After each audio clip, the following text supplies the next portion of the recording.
chers lions, nous allons aller voir du côté de vos énergies émotionnelles, relationnelles ou sentimentales pour la semaine du 10 au 16 février. Alors, nous avons un as d'épée, nous avons un 4 d'épée et nous avons un 7 de denier. On n'a pas d'arcane majeur là, c'est pas une semaine des plus bouleversantes. Il y a quand même cet as d'épée où vous avez un déclic, vous avez une forme d'épiphanie ici. Voyez, il y avait peut-être quelque chose qui tournait pas mal dans votre tête, vous vouliez quelque chose de nouveau, et là il y a quelque chose, vous réalisez quelque chose.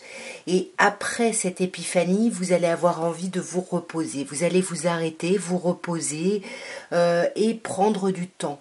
Le 7 de denier nous parle ici de patience, de prendre du temps pour soi ici. Vous avez mis des petites graines déjà par rapport à votre vie relationnelle sentimentale, vous avez eu cette révélation. Et là, cette semaine, voilà, vous essayez de rééquilibrer ce que vous pouvez penser et ressentir et vous regardez un petit peu ce que vous avez, comme je disais, mis en place. Sur cet as d'épée, nous avons un roi de denier.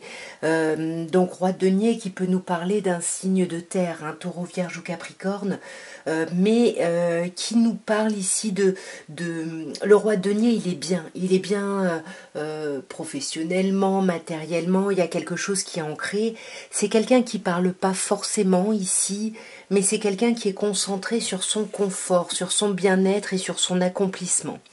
Et avec un 4 de coupe, ouais, on n'agit pas trop, là, on est un peu... on n'agit pas trop, j'allais dire on procrastine, mais oui, on s'arrête, c'est ce que je disais tout à l'heure, là, il va y avoir besoin, vous allez vous arrêter, c'est une semaine d'attente, de patience ici. Une semaine où il va falloir, vous vous êtes démarqué, vous avez fait ce travail avec le 5 de bâton, de sortir votre épingle du jeu. Et maintenant, justement, ça amène à un déclic et là, vous rééquilibrez tout ça. Parce que avec le mât, vous êtes vraiment sur l'idée d'un redémarrage. Vous quittez complètement quelque chose pour aller vers une nouvelle page blanche, quelque chose de complètement nouveau.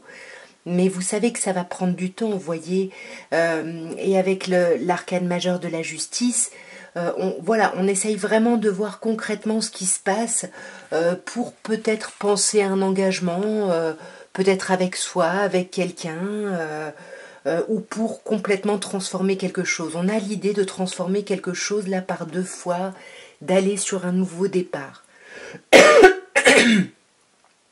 Donc au niveau des signes, je vous ai dit signe de terre, on peut avoir le signe du scorpion aussi éventuellement, et de la balance.